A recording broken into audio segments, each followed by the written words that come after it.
Hello, I'm the stand-up comedian, not you guys. Sit down. You don't have to stand up here. Okay, so here's the story. I'm hosting this afternoon with Salman Khurshid and Mohit Chauhan. Uh, those guys haven't landed up yet. They're running late.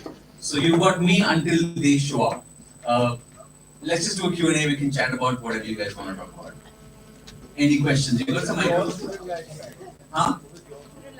What is my student life like? So I went to a boarding school in Himachal called the Lawrence School Sanaa. And it was awesome. We had a 140-acre campus and we had very beautiful girls. So, I mean, we were away from my family was in Calcutta. I spent 9 months, 8 months a year there every year. And it was awesome because we had one entire campus with no parents. But in our time, the thing that was different was that, like, do your teachers beat you? Do your seniors hammer you? No. So our scene was very different. You can do what you want, but if you get caught, you have to take the punishment. And the punishment was we got hockey sticks on our backsides. So, but in some ways, it was damn simple. If you do something wrong, you'll get caught. If you get caught, you get hammered. So either you learn to toe the line, or you learn how to take the hammering, or you learn how to not get caught. But it was great. I always loved being in school. I hated going home because I was living on a campus with 750 other kids my age, and we always had a great time.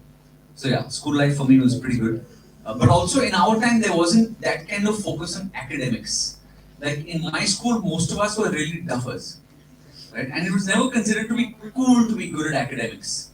The downside of being in a boarding school was that we didn't realize how important academics were.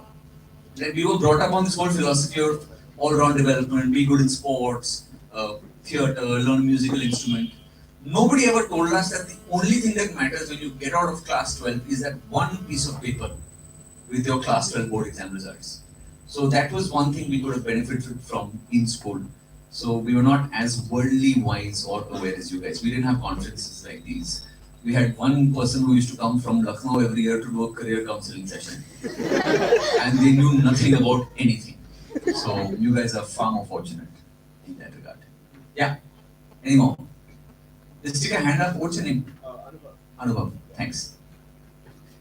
Anyone? Yeah, bro. How did you get? What's your name? Tell me. Yeah. How did you get inspiration to choose your stage name? How did I get inspiration to choose my stage name? So my stage name is Papa CJ. CJ is initials for my name, which is top secret anyway. I will not tell you right now. I started doing my comedy in London. My first 700 shows were in the UK. And I always wanted to represent India in a very positive light. I was the only Indian comedian in the entire country. So subconsciously I thought to myself कि अंग्रेजों को भी लगना चाहिए उनका भी कोई बाप है. So I think that's why I made up the Papa. Somewhere at the back of my head, I used to get a secret kick when all the English guys were like, "Hey, Papa!" I was like, "Yeah." All right, who's next? Did your parents approve of you being a stand-up comedian initially? Did my parents approve of me being a stand-up comedian immediately? So here's the thing: my folks. The wonderful thing about my folks is that they have always been extremely supportive, even when they weren't sure what was going to happen, right? Like now my parents many years later tell me, "Yeah, dude, we thought you were going to do it for 6 months and give it up. We thought it was a hobby, but you pretty kept going on." And the thing is, with any artistic field, and you'll have a chance to ask Mohit Chauhan these questions as well. Like comedian की कोई औकात नहीं होती, like कोई respect नहीं होती. I hope that's not my phone. Like I remember when I moved back to India, started doing comedy here. This auntie came to me, right? And she said, "बेटा तुम क्या करते हो?" I said, "आंटी मैं comedian हूँ, मैं joke सुनाता हूँ." She said, "बेटा जोक तो मैं भी सुनाती हूँ, तुम काम क्या करते हो?" And today, like I'll have a good show, I'll walk off stage, somebody come to me and say, "Dude, you are a rock star today." Nobody ever goes to a rock star after a show and says, "Dude, you're a comedian today." So I don't know if we get the kind of respect we should get. Yeah, any more? Sure. Have you ever faced What's your name first? Gracie. Tracy. Gracie. Gracie. Yes. Okay. Have you ever faced embarrassment ever? Like when people don't laugh on your jokes, maybe? Oh, all the time. All the time. You see, you don't know if a joke is good until you do it on stage, right? Today, if I write 10 jokes, I might think it's really funny in my head. If I write 10 jokes, maybe 4 of them will work, 6 of them will work. If a new comedian writes 10 jokes, maybe 1 will work. So the only way for us is to try it out on stage. So in fact, a lot of leaders will talk to you about failure and how failure is important for success. As a comedian, you learn nothing from a good show. Because after a good show, you just walk off stage thinking, boss, I am the boss. I know everything. In a bad show, we get, like as comedians, we get feedback every 15 seconds. If the audience is not laughing every 15 seconds, you are failing. So you have to adapt on the spot. Now when you're starting out, you may not have the breadth of material or the experience to know how to deal with that. Now there is nothing worse than trying to make people laugh and getting 5 minutes of silence. So when you go home, you have to think, if I'm ever again in the same country, with a similar audience of a similar background, what can I do differently so I don't look like a fool? And that's what makes you grow. So as a comedian, failure is the only route to success. And yeah, we have to keep failing. Because if you don't fail, it means you're just playing too safe. You know, okay, this works, I'm going to do this. But then you never grow. Because you never try something you don't know. And you're never going to grow. So yeah, we fail all the time. But that's not a bad thing. Thanks, Tracy. Yeah, go ahead. My name is Ank. I just wanted to ask you, who's your favorite Indian comedian apart from yourself? Who's my favorite? I'm not my favorite Indian comedian. But my favorite Indian comedian is a guy called Varun Thakur. Oh, no, sorry, I got the wrong Varun. Varun Thakur is also very good. My favorite Indian comedian is a fellow called Varun Grover. Now, I don't know if you've seen him, he's also part of a group of 3 called Aisi Tesi Democracy. But what I love about Varun Grover is, for me, the one characteristic I admire the most in any speaker is authenticity. Because, if you're trying to tell an audience something that you think they want to hear but you don't believe in, that audience will see through it immediately. You guys will be able to spot this, right? But authenticity is something that I value the most in any speaker. And I believe that Varun Grover has that, which is why he is one of my favorite comedians. Sure. You can't have all the questions, man. Take it easy. When did you decide you want to do comedy? Did you always want to become comedian? When did I decide I wanted to do comedy? So no. So my background was, I went to Oxford University. I did a master's in business. I started off as a management consultant in London. I did not like my job at all. 3 years into it, I took a sabbatical and I went to the Edinburgh Festival. And I saw these guys doing stand-up comedy. And I thought, this is the most amazing thing in the world. I mean, there's a guy on stage, he's got a microphone in one hand, a beer in the other, and he's just having fun. And that was his job. That's when I thought, I'm going to try this. So I started doing stand-up. I did 700 shows in my first 3 years in the UK. At the end of the first year, I was completely broke. So I used to work in the day, perform at night. And slowly over the course of time, you get better. Then I moved back to India, started off the English language circuit here. And it's kind of gone on since then. So for me, it was inspiration, but followed up by a lot of hard work and struggling at the back of that. But that happens in any profession. So you go to her first and then come back to you. Yeah. Hi, my name is Devanshi. So I think it's a request from everyone. Can you perform some bit of your favorite set? The one you love the most. Yeah. See, I normally do very adult stand-up comedy. Don't underestimate us. Okay, so for starters, I'm going to ask you to put your mobile phones down. We don't want to leave evidence of this. I'll do a few minutes. For starters, can we have a round of applause for Mehak, who introduced me on the stage? Thank you so much. As comedians, we pay a lot of attention to the person who actually introduces us onto stage. Because like 2 weeks ago, I was in Singapore. And the show I did was hosted by a Pakistani stand-up comedian. So this guy got on stage, warmed up the audience, and he invited me onto stage. In that second, I realized I had been a part of history. It was the first time I had seen a Pakistani invited me here to occupy a piece of land.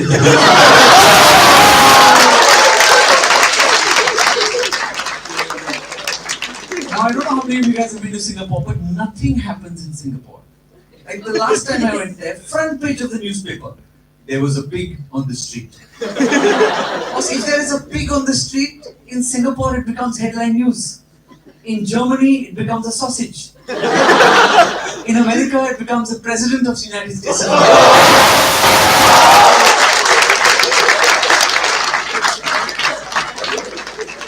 Then I'll be honest, that Singapore show, we had a very drunken night, finished at 5:30 in the morning.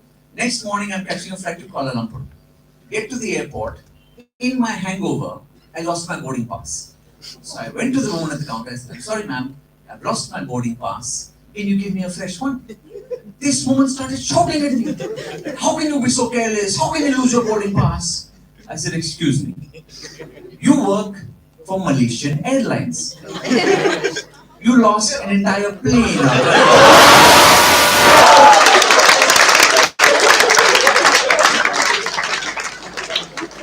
Then I went to America, and nowadays with all this terrorism stuff, I get to America, I had a beard at this point. I get to the airport, immigration officer looks at my passport. Immigration officer looks at my passport, looks at my beard. He says, you know what, you Indians, you're a mistake. In fact, India is a mistake. I said, come on officer, as an American, you should be grateful to us. He said, why? I said, well, because when Christopher Columbus discovered America, he was looking for India. So to be perfectly honest, you are the bloody mistake.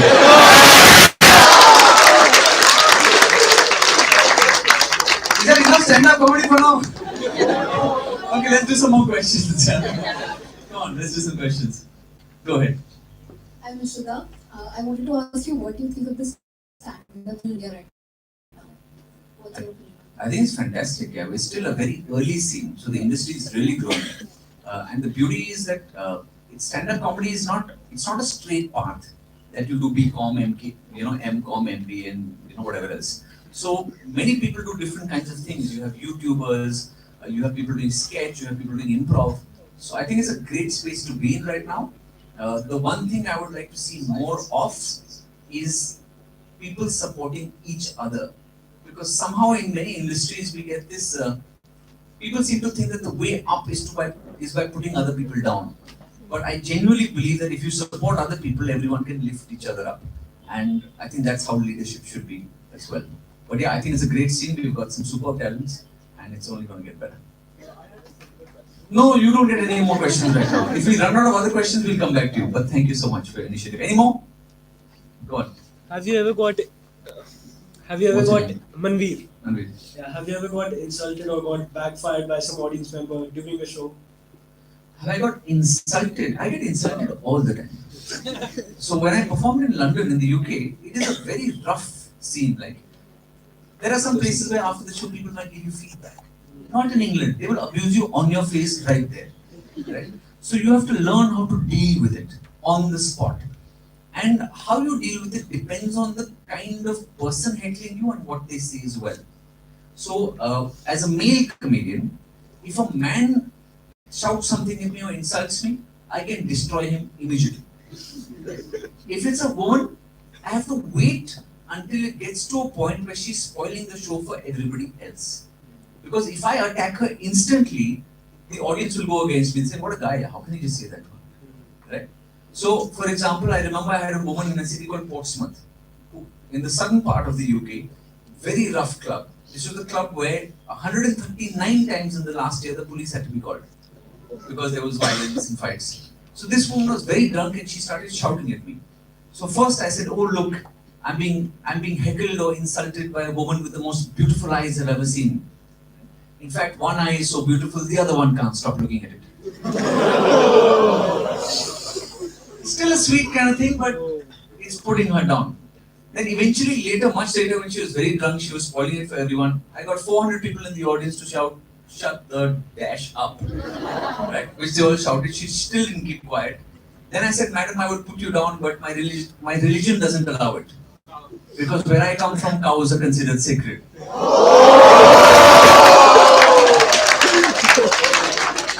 So, you see, progressively, if I said that thing right at the start, then the audience might have been, listen, we should agree. 15 more minutes? At this point, I'm gonna. Hello. ऐसे free का show नहीं मिलेगा. But with a guy, it's much easier. Yeah. Any more questions? Don't worry. He's got enough questions to last the next 10 days. Yeah, the guy at the back. Your name is? Just project your voice, man. My name is Sanjeev. It's already become afternoon from the morning in the last 2 minutes. Yes, Sanjeev. Since you're a very big fan of Arun Grover, I wanted to ask you, have you seen any Achedin since 2014 or are you anti-national as well? Have I ever seen what? Achedin. Achedin. I think what you should do is save that question for Salman Khurshid.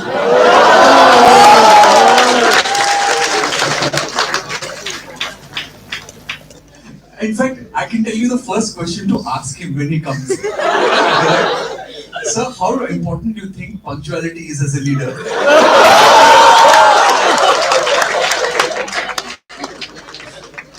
Okay, go on, who's next?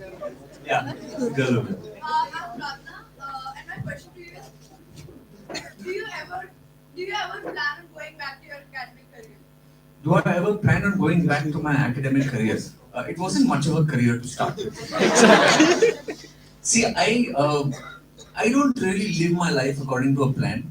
I'm fortunate enough to be in a position where I can decide on the things that I enjoy doing. So I still view stand-up comedy as a hobby. I don't even think of it as a job or a career. I don't work as hard as 99% of the comedians in the country. Somebody offered that I should write a book. So I have a book that's going to be coming out in December. Now that I've finished writing that, I have ideas for 3 more books. So let's see if somebody decides to publish that. I don't really have a plan here. I mean, see, I believe that the greatest independence, boy, girl, whatever nationality you might be, whatever your ambitions are, is financial independence. Right?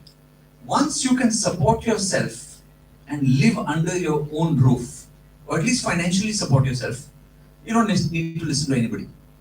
Right? Not to your parents, not to your teachers, not to anybody else. So once you get to that point, then you have the freedom to do what you want. It's very fashionable nowadays to say, oh, follow your passion. Because passion is not going to put food on the table.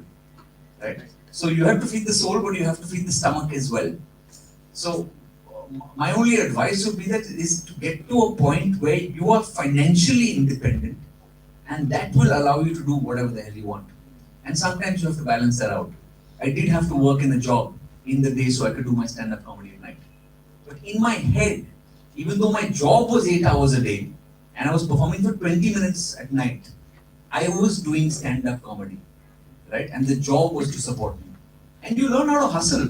I worked in a recruitment firm. It was my job to try and please other jobs. You know when you go to a restaurant and they ask you to drop your business card in a bowl, right? And at the end of the month they'll pull one out and somebody gets a free meal or something. I used to go to restaurants when people were not looking. I would steal those business cards. I would go to my office the next day, call up those guys, try and place them in jobs and get a commission out of that. When I used to travel in airports, right? In those days, everyone didn't have internet on their phones. I used to go to the business center or the lounge. I used to go to every single terminal, computer terminal. When no one was looking, I would open the browser, I would change the homepage to papacj.com. So I think you gotta do what you gotta do. But will I go back to my academic career? I'm not saying yes, I'm not saying no. I still do motivational speaking. I am an executive coach. I run a training workshop which is called A Comedian's Guide to Marketing and Content Strategy, where I actually break down how as stand-up comedians, we look at our content and our business, and then I make businessmen or executives wear that lens and look at their business through that lens. So it's all about what I enjoy doing, to be honest. So there isn't a plan. This is the long answer to your question. Thank you. You're welcome. Yeah, go ahead. My name is Prashant. So, do you have any secret talent? Do I have any secret talent? No, yeah, I don't have much talent at all. Whatever little bit I have, I try and sell that on stage anyway. What is your secret talent?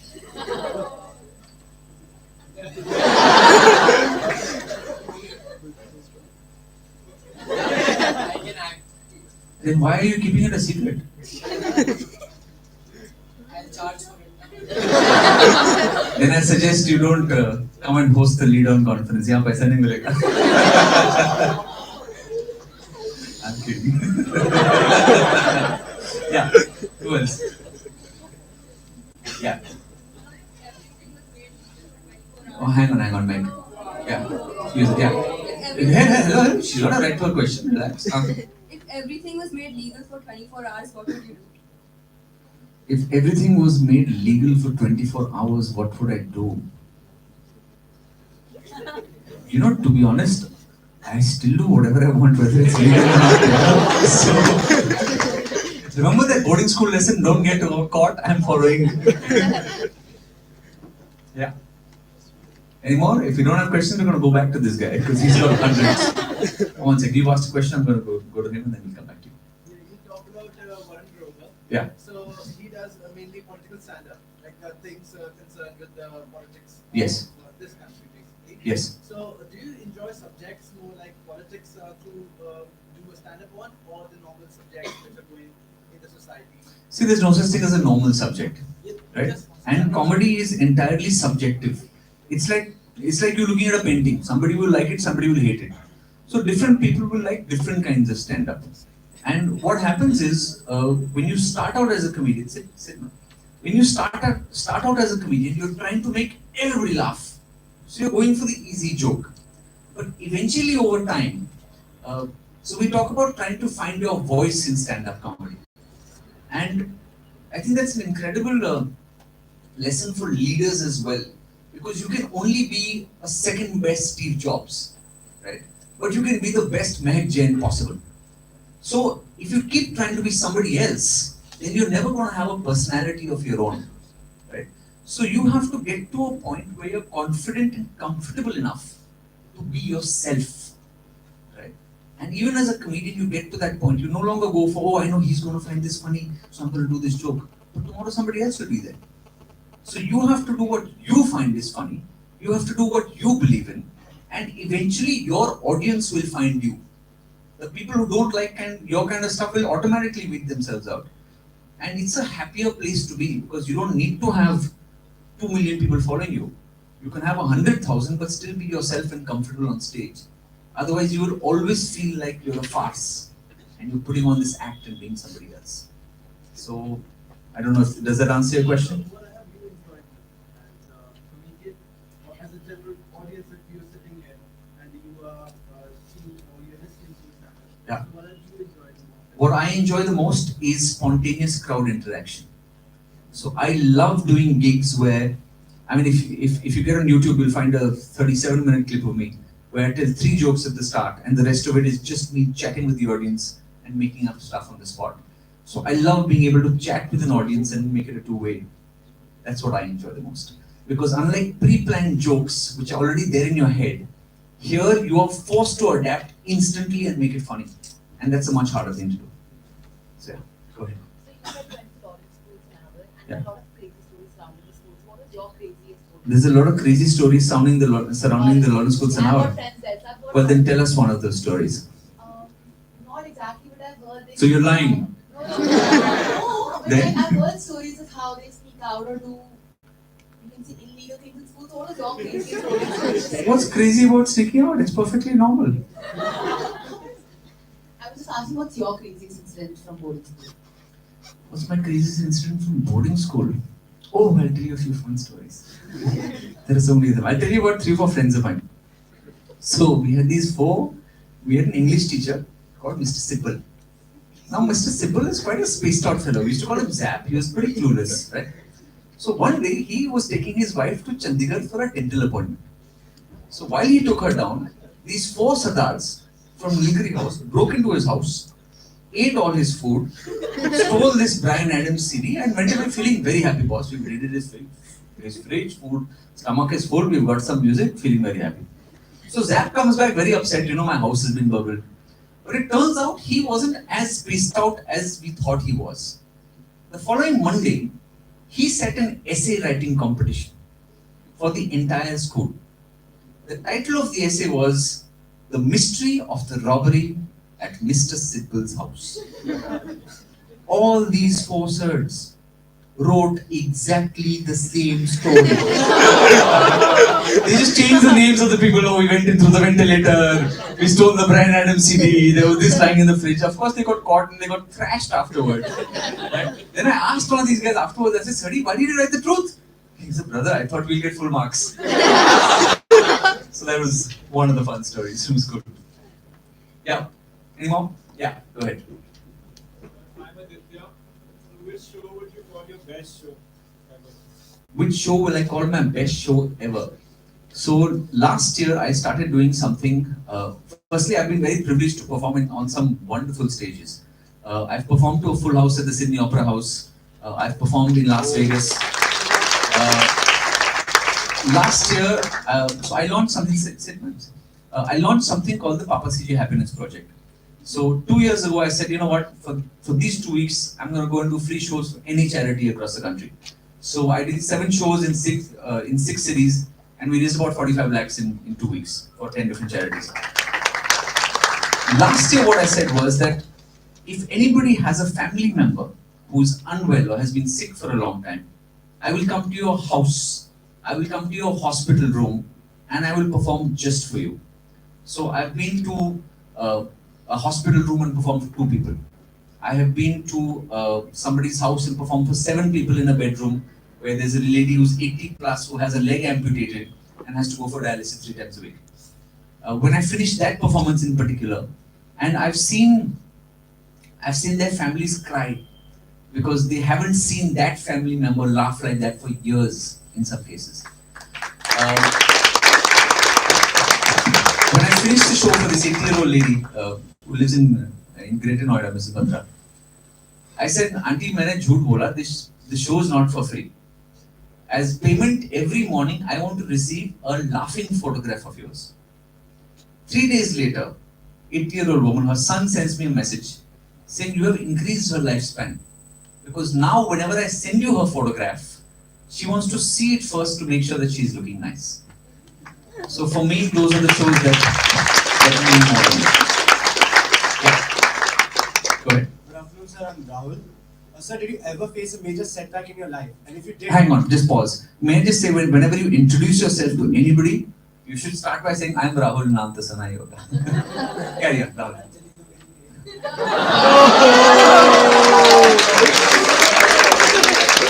अभी picture बाकी है मेरे तरफ. Sir, did you ever face a major setback in your life? And Yeah. if you did, how did you bounce back from it? Okay. So setbacks, though, there are tons of them, and that's a good question. I'm going to ask that to the speakers as well. When I started doing stand-up, right? When you start doing stand-up in London, India is the easiest place in the world to start doing stand-up comedy because it is so new, right? You do 5 shows, somebody takes your photograph, sticks it in a newspaper, you think, boss, I thought, when I started doing stand-up comedy in London, if you wanted to get a 5-minute spot at a comedy club, there were at least 500 other comedians in London who wanted that 5-minute spot. So your waiting was at least 6 to 8 months, right? I did 250 shows in my first 10 months. At the end of it, I was broke. I used to wake up every morning at 10:30, 11. I would cook one meal for myself, lunch. I would get into some comedian's car at about 4 o'clock in the afternoon. We would drive to some city in the UK, do a show there. I had to do 5 minutes, right? I was nervous and I didn't have much money in the bank, so I didn't eat. I had to do 5 minutes. Sometimes there were 300 people. Sometimes there were like literally 5 people had shown up.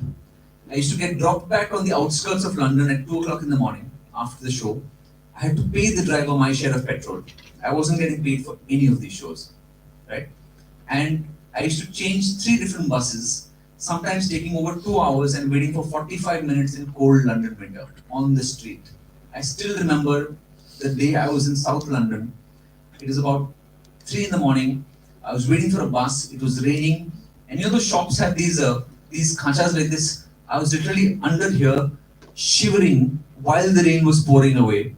And I knew that the next bus would take 40 minutes for me to come. I was starving, I was cold, and I was asking myself, can I really go ahead and do this? And I did this whole routine. I used to get home at 5 o'clock in the morning. So I did this whole routine for an entire year, every single day. At the end of that year, I had no money, no friends, no relationship, and no life. But every single comedy promoter in the country knew my name. So I think you just gotta. You know, with professions like ours, you love what you do, you get good at it, and then the money comes. That gap between loving it and the money coming is indefinite. And you don't know if it will ever come. So that is the amount of time that you need to last out. And I think that requires just a thick skin and a real passion for what you're doing. Yeah, go ahead. Good afternoon, sir. My name is Harpreet. Sir, what kept you going as you told that you have seen some. Her name is Harkriti, and the first part of her question was what kept you going? Carry on. Sir, I wanted to know that what kept you going? Like you told that there were some days where you were starving for the whole day and you were waiting for a bus and all those hardships that you had faced. So what kept you going? I think Harkriti, the answer is ignorance. Because at that point, I did not know how difficult it was to actually succeed in this profession. I had never seen stand-up comedy before. It wasn't happening in India when I left. I had been in the UK for 4 or 5 years. I had no clue how difficult it was. If I knew, maybe I wouldn't have even followed it up. But I just loved it. I used to wake up in the morning, I said, boss, I go show. So I think that was the real upside for me, that I didn't know how tough it was. Yeah. Hi sir, I'm Pranav. Just 1 second. Can you guys clap? No, this is very good. If you don't clap properly. Hi sir, I'm Pranav. And my question is actually for the audience. Guys, do you want to go on the set? Yeah. I can't use the language here, but So we're wrapping in a couple minutes. She's the bad cop here. I would happily have done it, but it's not her fault. Go on, Nick. Couple of minutes. My friend, there are only some things I can do in a couple of minutes. Why are you laughing? Why are you clapping? What were you thinking? Sorry, what were you thinking about when I said that? Go on. Any more? Okay, back to you, man. Did you have? Or have you forgotten your questions now? Do you think Kapil Sharma is pretentious? Do I think Kapil Sharma is pretentious? So here's the thing. One, I don't really watch his shows. So I don't know. But I will say this. I don't think it is in good taste to put somebody down. Because no matter what you say, that guy is a phenomenal success. Right? Which means there are people in this world who appreciate his talent and what he does. It may not be you and me, but somebody does.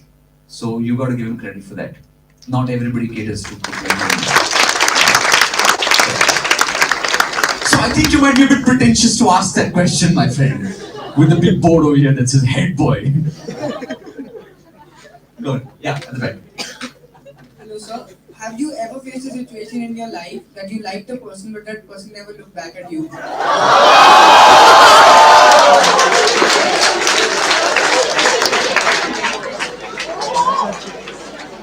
So let me make life easier for all the guys in the room. If you are a man and you live on this planet, it has happened to everybody.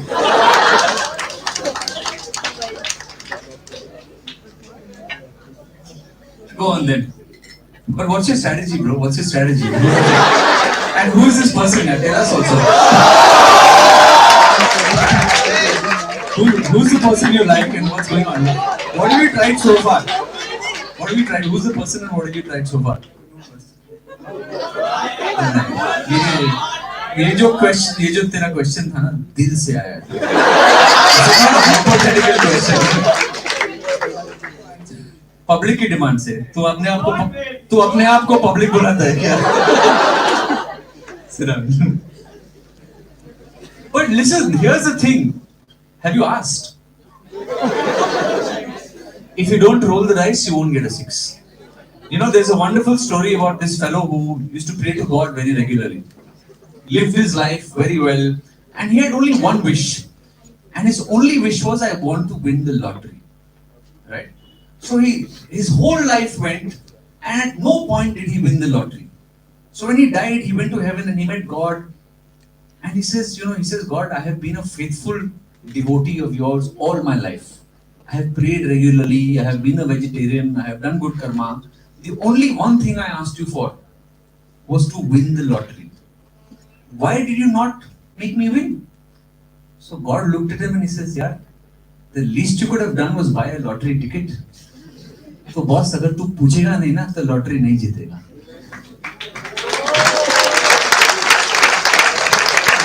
This is not a relationship on ON session, okay? Yeah, any more? Oh, it is unclear. Okay, fine. Can we cancel it?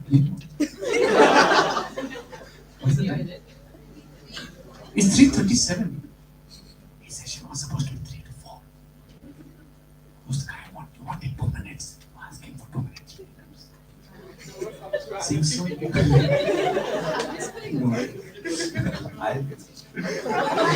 Any more questions? Yeah, go ahead. So, as we all know that stand-up comedy as a profession or as an interest is limited to only males. So How is it limited? No, sir. You're wrong. Sir, Okay. it is acceptable by females as well, but the ratio is always less. So, like, how would you promote it amongst the females particularly? Do you want to do stand-up comedy? No, I don't want to do stand-up comedy. I'm just asking because I'm If interested. there's a single person in this room who wants to do stand-up comedy, I will get you your first show. There we go.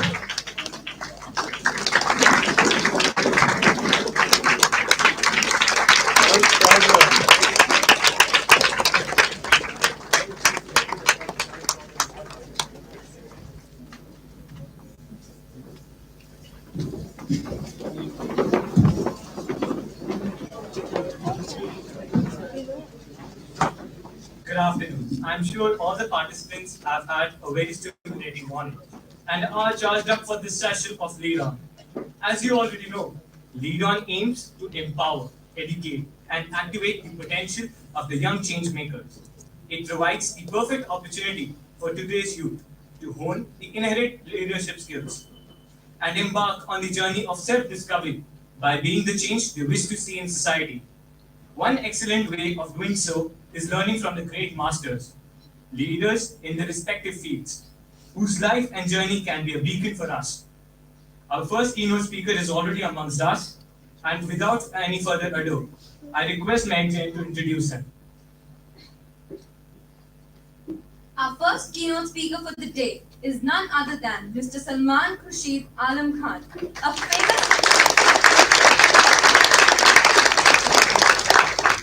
a famous politician and a senior advocate from the Indian National Congress who has been active in the Indian political arena for almost 3 decades. A renowned lawyer, educationist, writer, politician, Mr. Khurshid was born into a distinguished family of educationists, some national leaders who have served the country with great distinction. His maternal grandfather, Dr. Zakir Hussain, went on to become the 3rd President of India, and his father, Shri Khurshid Alam Khan, was a noted parliamentarian, Union Minister of State for External Affairs, and also Governor of Karnataka and Goa. An alumnus of St. Stephen's and Oxford University, Mr. Salman Khurshid had the honor of teaching law at Trinity College, Oxford. His political career started at the Prime Minister's office as the officer on special duty.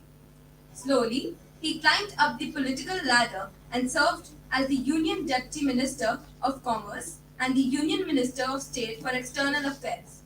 He has also been the president of the Uttar Pradesh Congress Committee twice.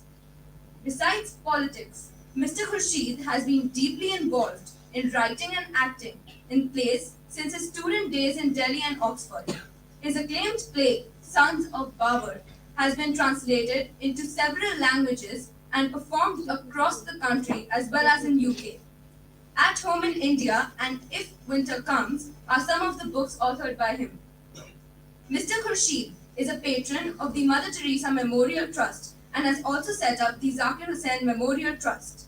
His other interests include cricket, squash, wildlife, adventure, and reading biographies. Sir, it is an honor to have you amongst us today. A token of appreciation. Let him do his work first, huh? You can't already give him the appreciation I mean, let him give you some nice answers, some interesting questions, then you have to appreciate. I'm kidding, like, okay.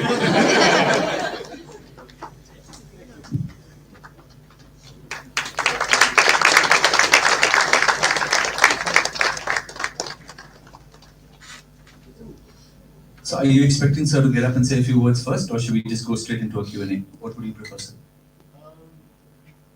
We could do it either way. I could speak for a little. Sure. All yours. Well, thank you very much. First of all, I must apologize. I've come directly from court. There's a very important matter still being heard in court number 5, and there are many lawyers, but you don't know when the sword falls on you, so you have to just watch very carefully. I had a commitment to you, and I wasn't going to get out of that commitment, so here I am. Frankly, what is it that one can say to young people like you, bringing with enthusiasm, energy, idealism, just waiting to have a go at the world and to change the world? When you're people are your age, there's one burning desire that you have, that's to change the world. Whatever you see around you, you want to ask yourself, why can't this change? Why can't it be different? Why can't things work in a manner which is fair and honest? Why can't people get more joy out of living? Why can't we achieve more and then distribute it equitably amongst people who don't have talent perhaps that you have, or opportunity to grow in a manner where you've been given this opportunity? So there's very little, to tell you the truth, there is very little that one can say to you, but there's a huge amount that one can get from you, to learn from you. And that's why the adage, child is the father of man. You can teach those who believe that they have come here to teach you. But you are growing up at a time, you're about to step out into the big bad world, from the confines and comfort of your school here. Beautiful school, very green, very pleasant, and I would imagine that has an impact on your, the environment has an impact on your hearts and minds, which is why we give environment so much importance in our lives. But as you step out into the real world, the world that can be cruel, can be tough, that can be unforgiving, that can be very competitive, that can be unfair at times, that requires a great deal of effort to keep abreast of, etc. So as you step out, and the school would prepare you for it, and then after school you go into undergraduate studies, go to college, university, and then finally into the world of your own. Preparing for that each day, each moment is what you've done when you've been in school. But the question really is that as you step out, with whatever level of preparation you have, and I sincerely pray and hope that your preparation would be as perfect as it can be, there are things waiting for you there that you have to confront, that you have to face, that you have to perhaps combat, that perhaps you have to overcome and overwhelm. And why should you do it, and in which manner should you do it, is something that you will have to reflect upon as you go. And then when you think with some nostalgia about the days that you spent at school, it will give you both a sense of belonging, to know where you're coming from, but it will also give you strength to face the adverse circumstances that inevitably all of us have to face at some stage. But only the very lucky ones who sail through without any problem. And what confronts you as you step out of the world? I will just quickly point them out to reflect them for you. One is the air that we breathe, the world that we live in. How toxic can the world be? How wholesome can we hope to be able to make it? Will there be enough water for us? Will there be enough of clean air for us? Will we all have enough space? Because one fundamental thing every living person likes is a personal space. You have to have some space. Are we going to be in a crowded world of the kind where people will not have space to swim their arms around, etc.? Big thing is about what kind of ecology, what kind of environment, what kind of world will be left to you from generations like ours. How much have we destroyed? How much have we used up beyond the capacity of the world to sustain itself? So that's what the one major thing that you will encounter. The second thing, of course, that you will encounter is the scourge of war. The Second World War was supposed to put an everything, put an end to war. And people who went through the two wars and suffered loss of life and comfort, were absolutely determined that the world would never see war again. But we saw war. Very soon after that, we saw war. We saw the Korean War. We saw the Vietnam War. Or in more recent times, we saw war in Europe, the Civil War in Europe. We saw then all kinds of new kinds of war, non-state actors. We saw war when the 9/11 thing happened. We saw war when the Arab Spring happened. We saw war in our own neighborhood. We've seen war. We've seen some ugly things happen. In Sri Lanka, we've seen some terrible things happen in Bangladesh, as Bangladesh was born. And of course, we face our own loss of life, both on the western border and on the northern border. Although hopefully that will not happen again. But war today could be a war between nuclear powers. And the war between nuclear powers is a war that totally wins. Everybody loses. And we have this vector of nuclear winter. Everything we cherish, everything we take for granted will disappear. And war has taken on different form and shape. There's war between nations, there are war between armies, and there's a war that's being unleashed in the world by people who believe in nothing to do with humanity. People we describe as extremists, people that we describe as terrorists, people as we describe as global terrorists, etc., who don't believe in humanity at all. There's another war, and there's a war for justice. And that we fight everywhere, and you will fight in our lives as well. Fight for justice. What is just? It's not easy. There are instincts about justice. There is a learning and analysis about justice. There is an aspiration about justice. But then also a great conflict about justice. What you think is fair and just may not be fair and just to somebody who can't come to school like you. What you think is fair and just in terms of clothes you wear may not be fair and just to a person who doesn't have enough clothes to cover his or her body. What you think is fair and just in terms of being able to study, go abroad, and do training, skill development that you do. For somebody else, may not be justice who doesn't have 2 square meals a day. So what is justice, and to what extent is distributive justice integral to that, is something that you will have to reflect on, as every generation has reflected. Some people have found solutions to that by saying, let's give reservations to people. Others have said reservations are inherently unfair. We don't have to pay for the sins of our parents. Why should we be denied something because somebody else denied someone else something 2 generations ago? These are issues of justice that you will have to tackle. Finally, there is the issue of identity. All of you have a congregate identity as students of Tigori Public School. You call yourself what are you called? Tigorians? So we have head boys and head girls from over 37 schools in Delhi go here. Many schools. These are many schools. So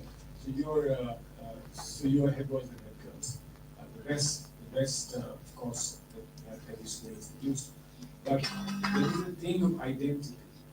There's a thing about identity in each school that you belong to, and of course the larger collection of schools that you gather here, there's an identity. Your identity as student leaders, student leaders. You have an identity as someone who wears a green blazer, blue blazer, red blazer, or a maroon blazer, or a striped blazer. You have an identity. You have the old school tie, which takes you a notch higher and a step further than anyone else in comparison to you. The idea of identity is sometimes very positive. So when you shout and when you scream for your own school teams, that's part of positive identity.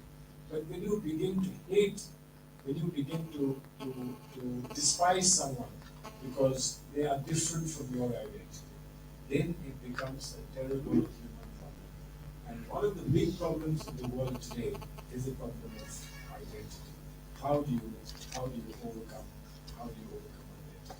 That is a big problem. Identity useful to preserve in order to enhance your capability and capacity and your connectivity and your communication.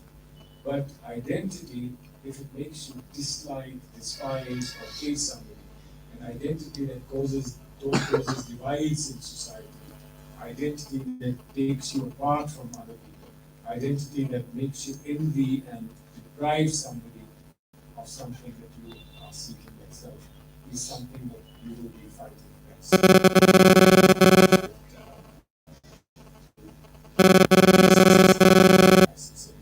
Now, much of what I mean more to you as leaders of your respective schools and as being leaders of people that you lead in school, because that's what it's about. But life as a boy also is especially tough because you made it to the top very well. But the next step again you have to make it. When you go out, it is the best of your schools. You go into a big institution, you go to university, Cambridge, whether college, Christian college, Dallas, students college, etc. I'm only naming a few of the top institutions. You find that you are insignificant because there are so many people who are accomplished and who are very successful. And you think, my God, I was the best in my school, course for many, many years, and here I have to struggle against something. And at every step, you find that there is competition, larger and greater competition. But you transform yourself, grow in your shoes, grow in terms of height, and soon become even larger and greater than the iconic institutions and the successful people in generation. That's the story of humankind. Step by step, you get to your destination. So long as you are determined that your destination is something you must reach, and destination is something you will not rest about unless you actually be sure and certain that you will be so. Just a few points to flag. We have a discussion and ask questions. I will respond to your questions.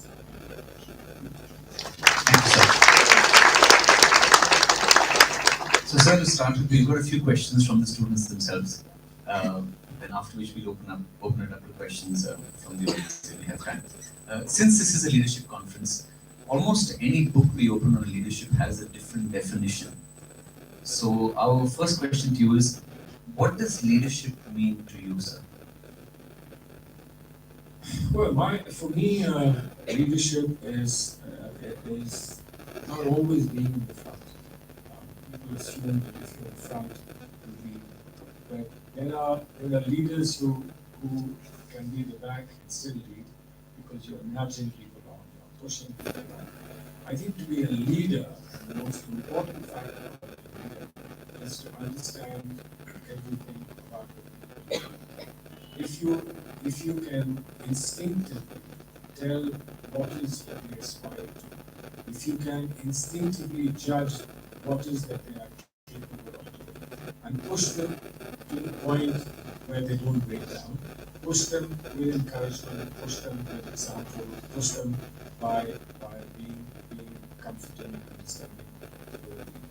A leader isn't necessarily somebody bigger than you, somebody larger than you, but a leader is somebody who means something to you. So if you are able to speak to someone and communicate better than anyone else, you're a leader. If you can feel someone's heart throb, somebody's heart when nobody else in the noise can hear even have them speak their name, etc. You're a leader. When you feel that somebody else who deserves something more than you should get it first, you're a leader. That's all that put together makes you a leader. But of course, there is performance quotient as well. There is a visibility quotient as well. There is a perception quotient as well. We need to work on all that too. If you don't stand tall, if you don't speak well, if you don't feel confident, if you don't reach out, then you're unlikely to be accepted. But these are superficial and perhaps cosmetic dimensions of leadership. The real leadership comes from the heart. And if you can feel someone's happy, you're more likely to be a leader than if you're not left to it. So be careful about it. Being able to see what others can't see, being able to hear what others can't hear, and to be able to take the weight that others can't bear. That's what will make you leader. So you've donned many hats: a politician, a writer, an educationist, and a lawyer. Of all of these, which is the one you have enjoyed the most, and why? Well, I enjoy whatever I'm doing in the moment. If you ask me half an hour earlier, what gives you the greatest joy, I would have said appearing in court and being a lawyer. If you ask me now, I would say being in a place like this, a beautiful school, with beautiful people, youngsters, the sparklers of the generation, people who are leaders of the generation. This gives me the greatest joy. And I could happily spend all my time with school children. When I'm in public life, when I'm in politics, there are huge crowds ahead. You have a chance to speak and sway the crowds, and hope that you can do something significant. Sitting in a place where what you say or do matters to a large number of people, I enjoy that. Then if I'm playing cricket, then I think about nothing else. I think only of cricket and enjoy doing that. So enjoy the moment. It never comes back. Enjoy whatever you're doing whenever you're doing it, and don't do something you don't like, you don't enjoy, you don't get something out of. Don't do it. Just do what you love, what you enjoy, what gives you comfort, what gives you a feeling of belonging. I think that's what you should do. So what would your autobiography be called, and why? My autobiography, I hope, will be called as a schoolboy who never grew up. I would like, some of my most enjoyable moments are when I read books like Goodbye, Mr. Chips. I see the life of a schoolmaster of a residential school. I see those schoolmasters when I go to school. I see those kind of schoolmasters and mistresses, people who have nothing else in life but the school, and who have nothing but the children who generation after generation come to them. And I would recommend to all of you the last scene in Goodbye, Mr. Chips, when he's lying in coma, coming in and out of coma, and his colleagues from the school are all standing around him, and somebody says, poor Shipley, didn't have any children, did he? And someone said, no, well, his wife died very young. So Shipley comes out of his coma for a moment, hears it, and he smiles, a wry smile on his face. And the book says, Chip's mind went back, and one by one, generations of students who've come, the entire alphabet from A to Z, generation of students who've come, who he treated as his children, Chippen then says, how stupid my colleagues are. They don't know that these are all my children. So I think you could have that feeling. Sir, Dr. Zakir Hussain was the third president of India and your grandfather. In your years growing up, what was the one leadership trait you noticed and admired most about him? And could you share an anecdote that possibly exemplifies that trait? Well, he was a remarkable man. When I was too young to really make the most of my interface and interaction with him. My sisters were older, and they could be, they were, I suppose, more of companions to him than I could ever be. But I was told a story. About him, which has left deep impression in my mind about how people who get into high position have to deal with being in that position. He had just been sworn in as president, and there was a gathering in Kashmir where a lot of there is a lady who is a filmmaker who was the daughter of one of his closest sons, Colonel Zaidi, went on to become Vice Chancellor. Earlier, his daughter is a lady called Shama Zaidi, who is married to Emma Sati, the filmmaker. Shama had been a kind of an intellectual companion to my grandfather when she was growing up. She was a very bright, outstanding mind. And she walked up to him and said, Zakir Saab, I think you didn't recognize me. He smiled and looked at her and said, Shama Beti, I think you didn't recognize me. I think that's the kind of sensitivity you've got to have when you're in high office. Because some people, of course, become arrogant and but sometimes there is the sense that you're very good at the top. When you are at the top, people all think that you'll probably become very different. And just to be able to keep your human touch and to keep your connect with people you've known all your life is very different. And for me, that's a message and a lesson that I never forget. I never heard that happen myself, but I heard that story, and it's made a deep impression.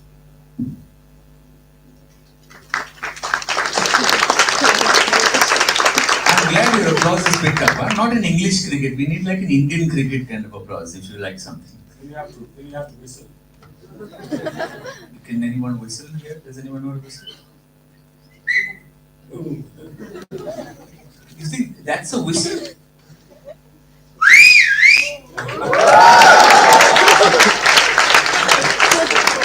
Okay, sir.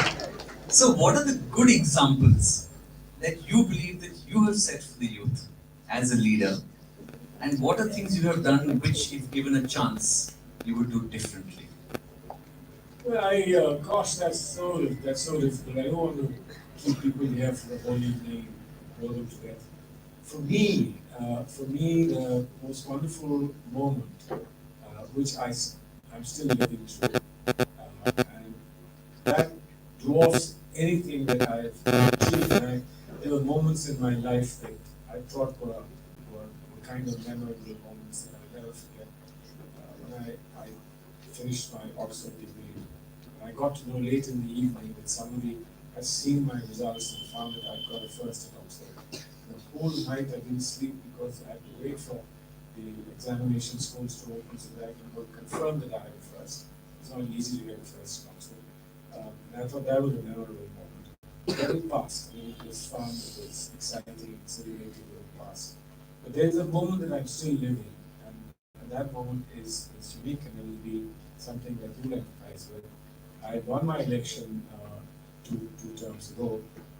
During my election campaign, when I was campaigning, somebody tugged at my kurta. I looked back to the little girl, and she said, "Kuch kaise do?" So I said, "Look, I can't. This is election time. I can't give out money." But I sent somebody with her to her home to check out as to what the problem was. Her mother was alone, and mother was not well, so he gave her some money, etc. and came back. I forgot about the incident.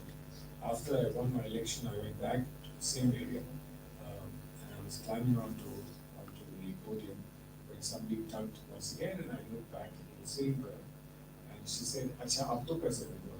So I said, I'll give you money, I'll come to your room, and I'll give you some. But not just now. Who's the other one? And she said, this is my little sister.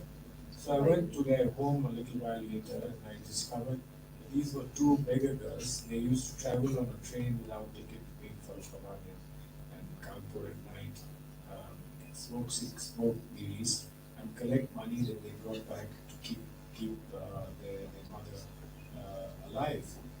And so I offered the mother a chance to bring them to a school in Delhi, and she said I can't let them go because they earn for me my living, so I can't let them go. But she changed her mind a couple of weeks later, and she brought those two girls. One's called Rishmi, one's called Muskan. They were about 8 and 6, and had never been to a school, didn't know the alphabet, couldn't speak, couldn't write any language.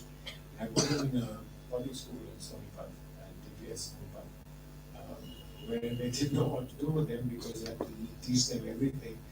And those girls have, from that day to this day, they've now been there for about 8 years, 7 or 8 years, and they are now champions in basketball in Haryana, swimming champions, good horse riders, doing very well in academics. And on their example, other girls kept coming, and there are finally now about 9 girls who are studying there. And I see that these were the wretched of the earth. They would have become nothing on earth. I can't even imagine what lives they would have led. But a very generous friend of mine in DPS Sonipat, Mrs. Iman, she took up the challenge, she accepted my request, and she took them on, and they are now doing extremely well. And for me, that's the moment that I believe is a moment that put a special confidence in me that there is nothing called impossible. For the girls too, it was very traumatic in the beginning to leave their home, their colonies, wherever they lived, and to come and be in a completely strange surroundings. But a couple of months after the girls settled down, their mother came, and she normally comes to touch me for some money, etc. But she came and said, I have a serious complaint to make against you. And I said, tell me, what is it that I've done? And she said, you raped my children. And I said, Pray, how have I raped your children? She said, my girls could go on her own in the middle of night on their own. They could travel from Farrukhabad to Kanpur and back, and they weren't afraid. And today I was with them in their hostel, and they wanted to go down the corridor to the toilet and kept saying, please come with us. We are very scared to go. We are very scared to go. You've made my children scared. What a terrible thing you've done for them. But I knew that the scare that she was talking about was the discovery of a new world. That was the discovery of new self. That was the discovery and the beginning of a new confidence. You see those girls today, you never imagine that they came from the kind of background they came. For me, that's a living moment of transformation, and I hope that will get to a final destination and conclusion of success.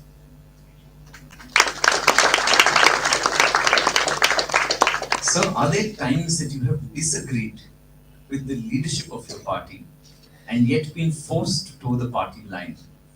If so, how have you come to terms with that in your head or in your conscience? That's a very dangerous question. The leadership of my party, I disagree with myself all the time, and I learn to live with disagreeing with myself. But I know on a more serious note, leadership means people at the top. I do disagree with them sometimes very seriously, but I must doff my hat to them that they have always shown patience, understanding, and accommodation. We've never had existential differences. I mean, existential differences would be very difficult to reconcile. But we have differences of emphasis. We have differences of strategy. We have differences because of lack of information. But I believe that they've always been they've always been courteous and they've always been accommodating, which is the reason why I've never had to migrate to another party as many of my colleagues have. But yes, there are, when you live in a political family together, there are moments of frustration, there are moments of distress, there are moments of anxiety, there are moments of anger. But I think when you look at the larger comfort of being in a family, you're able to overcome them. We are living in times when more of this is going to happen. And I'll give you an example. An example on which I don't think my party is yet sorted out its mind. But the younger people in my party took a position that was very different from the more experienced people in my party. That was on Article 370 and this abrogation of Article 370. Mr. Sindhia, Mr. The young Huda, I think Sandeep Dixit, some of the younger people felt that we shouldn't be opposing abrogation of 370. But more experienced people like Digvijay Singh and Ghulam Nabi Azad obviously felt that we must stand by 370. I thought that there is an articulation on 370 which we have failed to give. 370, everyone says, was temporary, it should have to go. Why should somebody have 370? But I believe that more important than 370, which is a numeral, what is important is the Kashmir being part of the definition of India. There's a way how we Indians and India defines itself. And I think it's very, very important that the inclusive definition of India that includes the Kashmiri idea, the idea of Insaniyat and Jamhuriyat and Kashmirian must be part of that definition of India. Otherwise, a truncated, sanitized India where everybody is the same, everybody looks the same, everybody speaks the same, everybody eats the same, everyone speaks the same, is not the idea of India that we cherish and we value. And then, of course, there are other parts of India where you have something similar to 370, 371 in the northeast, for instance, in Himachal. We often forget that there is a way in which diversity is what unifies India. It's not uniformity that makes India, but it's the diversity that makes India. There's no reason why other countries like China, one country, two systems, one nation, two systems, you can't see in your own country, in India. But as I said, these are the challenges that you, as you grow into the world and you go out to tackle the world, these are the problems we leave behind for you, and you'll have to solve them. I'm quite happy that you're there, so that I know that there's someone better equipped than us to be able to solve it. Right, so we're going to ask you two more questions and then we'll throw it up to the audience for a quick Q&A. We have a room full of people who will be voters in the next general election. If you were to convince them to vote for the Congress party, what would your 1-minute elevator pitch be? Oh my gosh. First of all, I wish they were all in the place where I could stand for election. But I know that they will be all over the place. I would say very clearly to you that Congress needs change with passage of time. You can't be static. You can't be something you were in 1947. The world has changed, aspirations have changed, the voter mind has changed, and therefore we need to take this right. But change doesn't mean the fundamental values that you cherish, and the fundamental values that you believe in should change. And I think that if you reflect seriously, there are two things that you would want. And ultimately, no matter who prevails for 5 years, 10 years, 15, 20 years, ultimately there are two things that you will want in life. And a party that is prepared to give you those two things is a party that you will end up voting for. If you don't vote for them next time, you will vote for them after that. But those two things that are very essential is that someone who looks after your stomach and who looks after your heart. Two things. And the heart includes many, many things. Art includes your right to sing a song. Art includes your right to say what you want to say. Art includes whoever you want to worship and whichever way in which you want to worship. To be truly liberal is what the Congress, I hope, will be able to say to you and explain to you that to be liberal is to believe that everyone has a right to be wrong. A country that believes in the right to be wrong is a country that is worth living in. And a party that believes everyone has the right to be wrong is a party worth supporting. Because then, if you're wrong, nobody will punish you. We can persuade you, but not punish you. Parties that believe that if you're wrong, you must be punished are parties that are not worth supporting. Think about it, and you will vote for the Congress. Thank you very much. So we have one last question, for which we would like to ask you to don your hat as a lawyer and not as a politician. Which is a question you've already answered actually. Let's assume we were participating in a debate and you were asked to make a 1-minute pitch to vote for the BJP. What would that 1-minute pitch be? If you've decided to throw away all your beautiful ideas, if you've decided to throw away being reckless, if you've decided to not ever be wild, if you've decided that you never want to be crazy, if you've decided you never want to shout after 10 o'clock at night, if you've decided that you never want to wear the clothes that you've always wanted to wear, no torn jeans at all, no skimpy t-shirts, it's all, vote for us. We are the BJP.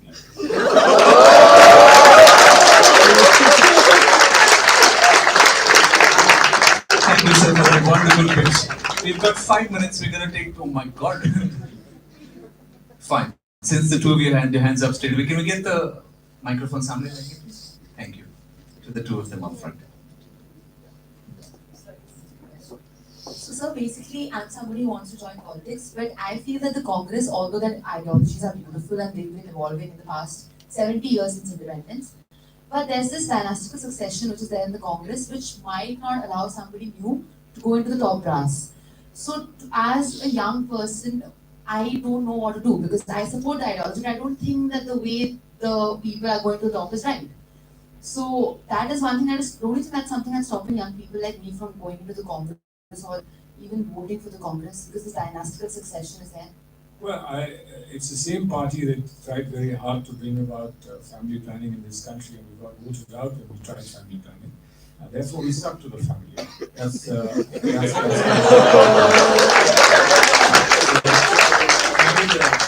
problem is that you must give clear messages. You don't give clear messages, so we receive the wrong message. But this is a serious point that you made. I mean, apart from the jokes, it's still a serious point about dynasty.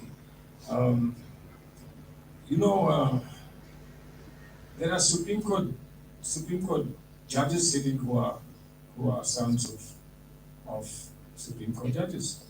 Justice Nariman and Justice Chandrachud are sons of Supreme Court judges. Many other Supreme Court judges are perhaps sons of High Court judges. Many of your top film stars are sons and daughters of top film stars.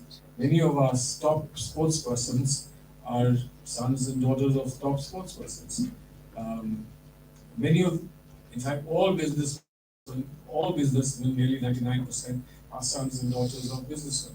There is a problem in Indian society. There's a problem of social mobility in Indian society because we are inherently still very feudal. We need to break that feudalism. There are new people who emerged. Mamata Banerjee is a first generation politician. Kejriwal is a first generation politician. But you need to do a sociological study of the political structure of our country to understand why there is gravitation towards the family. It's still a lot to do with the tribal and caste structure of Indian society. We haven't changed sufficiently, but I think the change is happening.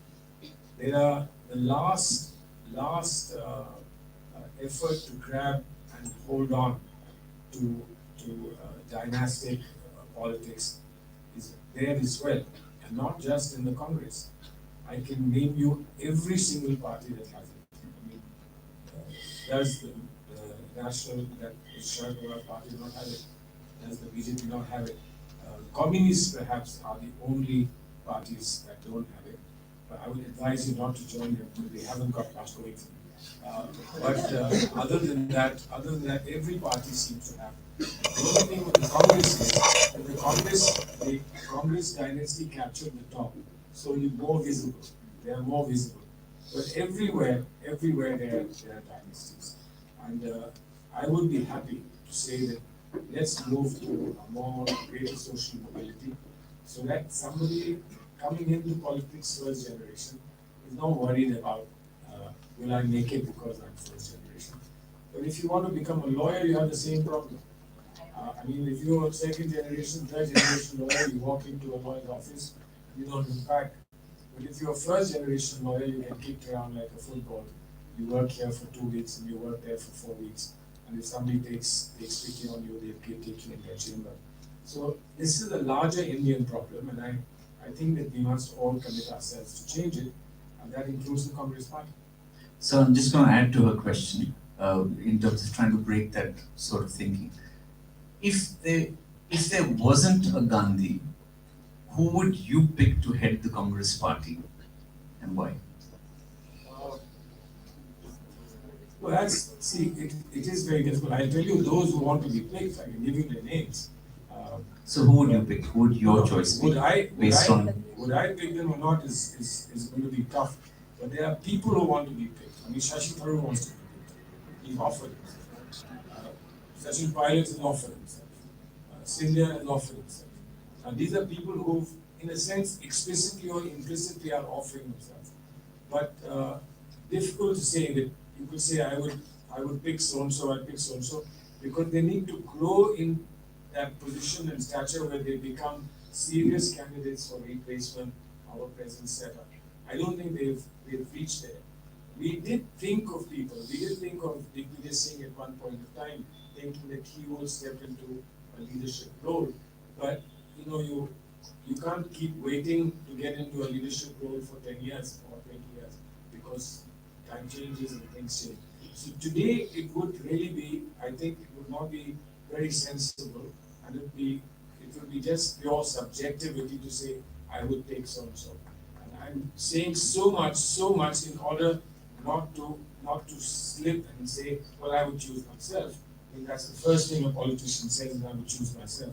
But realistically speaking, when people ask me, why don't you choose yourself? And I say that I understand the ground level politics, it would not work. I could be part of the team, but it wouldn't work that I would, and I'm saying this after having been head boy of DPS many years ago. I'm saying this, that at some point even a head boy has to believe that he's no longer head boy. Thank you, sir, and thank you very much for your time today. We are out of time for questions.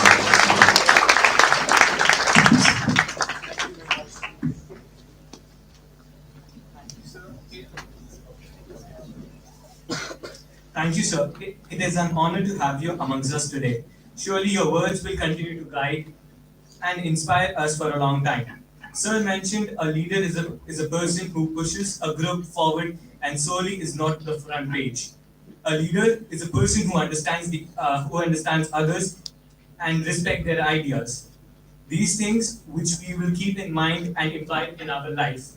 So thank you for taking our time and being with us. Thank you, sir.